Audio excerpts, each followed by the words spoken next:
¿Sabías que antes de convertirse en una de las mejores ligas del mundo, la Premier League tuvo una época oscura en la que sus equipos estuvieron vetados de competiciones europeas por hechos violentos durante 5 años, estadios en mal estado, un problema terrible con los hooligans y clubes con varios problemas económicos?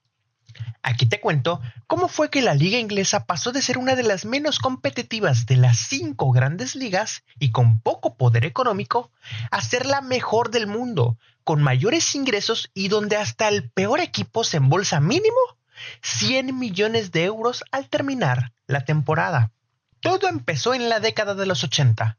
Los estadios cada vez estaban en peores condiciones. Los hechos violentos entre aficionados aumentaban gracias a los hooligans. Pequeño paréntesis, por si no sabes qué son los hooligans, eran aficionados ingleses que prácticamente se dedicaban a pelearse con aficionados de otros clubes, a vandalizar, grupos violentos de aficionados. Cerramos paréntesis. La asistencia de los partidos bajaba jornada a jornada. Los ingresos televisivos y de patrocinadores no se acercaban ni de chiste a lo que generaba la liga italiana o la española. De hecho, en ese momento la liga italiana era considerada la mejor del mundo. Era la que tenía las estrellas del momento. Curiosamente, todo esto pasaba a pesar de que los equipos ingleses habían ganado 7 de 10 de las últimas 10 Copas de Europa. ¿Cómo era esto posible? Y luego vino la gota que derramó el vaso. La tragedia de Valley Paradise, la tragedia de Heysel y la tragedia de Hillsborough. La primera ocurrió el 11 de mayo de 1985.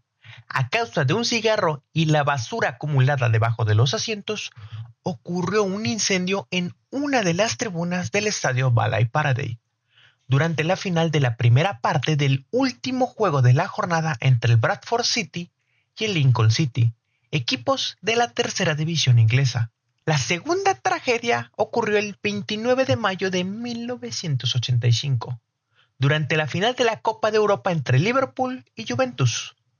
Una hora antes de que iniciara el partido, se desató una avalancha en una de las localidades del estadio.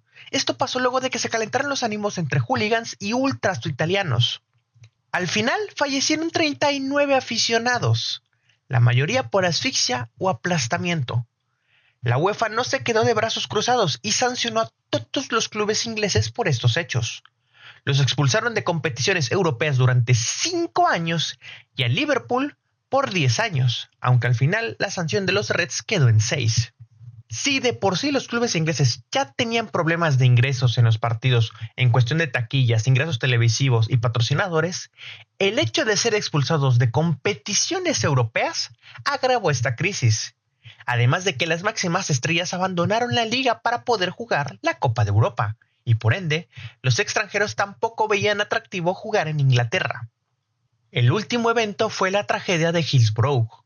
En este, las malas condiciones del estadio y el exceso de aforo tuvieron un resultado fatal. Una avalancha en una de las localidades provocó el fallecimiento de 97 personas. Estas 3 tragedias provocó que al final las autoridades actuaran, y fue entonces que se estableció el primer pilar que cambió el fútbol inglés tal y como se conocía en ese entonces. El gobierno de Margaret Thatcher promulgó la Ley de Espectadores de Fútbol en 1989, que tenía como objetivo identificar a los hooligans y que toda persona relacionada con hechos violentos, entre ellos lanzamiento de objetos al campo, cánticos racistas u obscenos, violencia contra personas o la propiedad, amenazas, diversos delitos relacionados con el alcohol, introducción o posesión de fuegos artificiales en un evento deportivo, sería arrestada. Al identificar a estas personas, si se les comprobaba que eran culpables, se les podía vetar de los estadios en Inglaterra por hasta 10 años. Luego vino el segundo pilar, el informe Taylor de 1990. Fue un documento con recomendaciones elaborado por Lord Taylor of Gosford, jurista inglés. El gobierno de Reino Unido le pidió una investigación para evitar que tragedias como la de Hillsborough y las pasadas se repitieran en un futuro. En sus conclusiones se estableció como recomendación que todos los estadios de fútbol profesionales estuvieran provistos de asientos, por lo que el gobierno británico decidió eliminar por completo las tradicionales localidades de pie. También se eliminaron las vallas de seguridad alambradas. Se recomendaba no vender bebidas alcohólicas. Se mejoraron los accesos para evacuar rápidamente el estadio en caso de emergencia. Y se priorizaron las ventas de abonos de temporada. Y se instalaron cámaras de video, entre otras medidas. Teniendo asegurados los primeros dos pilares que tenían que ver con la seguridad de los aficionados y la mejora de los estadios, vino el tercer pilar, la creación de la Premier League.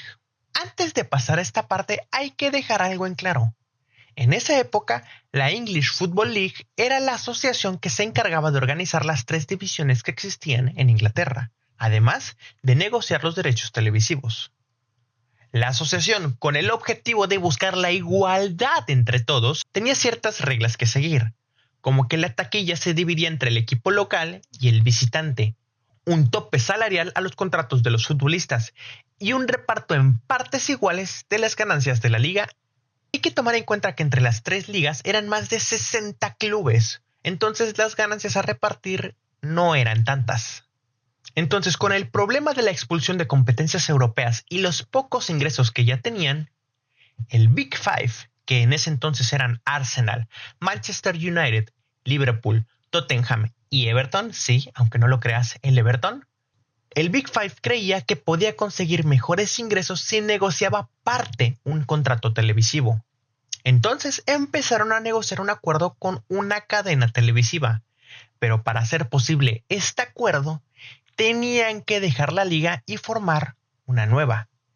En el momento en el que la English Football League se enteró de que estos 5 equipos iban a abandonar la liga, hicieron una norma en la que cualquier equipo que quisiera abandonar la liga tenía que avisar con 3 años de anticipación. Entonces todo se fue por la borda, pero solo por un tiempo determinado. 1 año y medio después, tuvimos las tragedias de Heysel y Hillsborough. Después vino la ley de espectadores de fútbol y por último, el informe Taylor. Todo esto sirvió de base para que pudiera germinar la Premier League. Hay que recordar que en el informe Taylor se pedían mejoras a los estadios, que estaban en muy malas condiciones. Eso significaba una gran inversión, y si bien el Estado corrió con parte de los gastos, aún así los clubes tenían que desembolsar de su propio bolsillo para cumplir con todo esto. Entonces, era más que necesario un acuerdo televisivo con mayores ingresos. Pero todavía había un problema: ¿cómo abandonar la liga? Todo se resolvió gracias a 2 detalles muy importantes. Primero, la FA, la Asociación de Fútbol.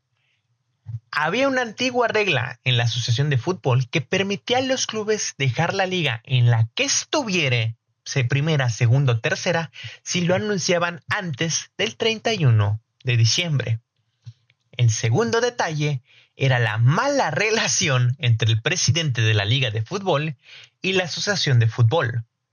Gracias a esto, el Big Five recibió el espaldarazo por parte de la FA para salirse sin problema de la liga siguiendo la norma de la Asociación de Fútbol. Las bases legales ahí estaban.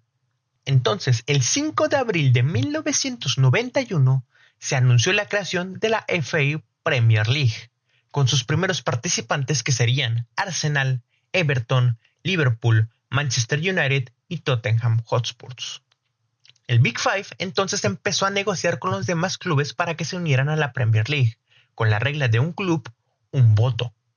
Fue entonces que nació la liga con 22 equipos y que se establecía como la primera división inglesa, mientras que las ligas de la Liga de Fútbol pasarían a estar por debajo, con el mismo sistema de ascensos y descensos. Por último, llegaría el cuarto pilar y último, la mejora económica con el contrato televisivo.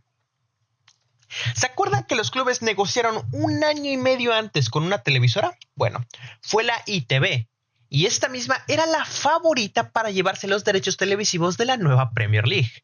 Pero tenían un fuerte rival, el empresario Rupert Murdoch, quien acababa de lanzar Sky. Exactamente, Sky. Y tenían la intención de que todas las casas de Inglaterra tuvieran acceso a la televisión vía satélite. La mejor forma de hacerlo era, obviamente, con los derechos de la Premier League. Era la mayor apuesta. Prácticamente los derechos por la liga se volvieron una subasta, la cual ganó Rupert Murdoch con una oferta de 300 millones de libras por los siguientes 5 años. Pero la repartición entre los clubes sería diferente a cómo se manejaba con la liga de fútbol. La mitad de los ingresos televisivos se repartía en partes iguales. La otra mitad dependería del mérito deportivo y los partidos televisados. Y esto fue solo el principio. Sky se encargó de llenar a los aficionados ingleses de fútbol durante toda la semana. Atrás quedaron los tiempos donde el fútbol era algo exclusivo de sábado y domingo. Teníamos los partidos, análisis antes y después de los partidos, análisis a media semana, repeticiones de juegos, resúmenes de las mejores jugadas y goles durante toda la semana. Entonces, esta mayor exposición también provocó que los futbolistas empezaran a acaparar portadas, a protagonizar spots publicitarios en la televisión, lo cual terminó de explotar gracias a un futbolista bien conocido por todos, David Beckham. El inglés era estrella del mejor equipo de Inglaterra, jugador de la selección, modelo y figura en el mundo del espectáculo gracias a que salía con una Spice Girl. Fue el primero en sacarle todo el jugo al hecho de ser una estrella de fútbol. Prácticamente era una rockstar. Y esto mismo provocó un mayor alcance del deporte, negociar derechos televisivos en más países, mayores ingresos, y poco a poco la Premier League se convirtió en el monstruo que ahora conocemos.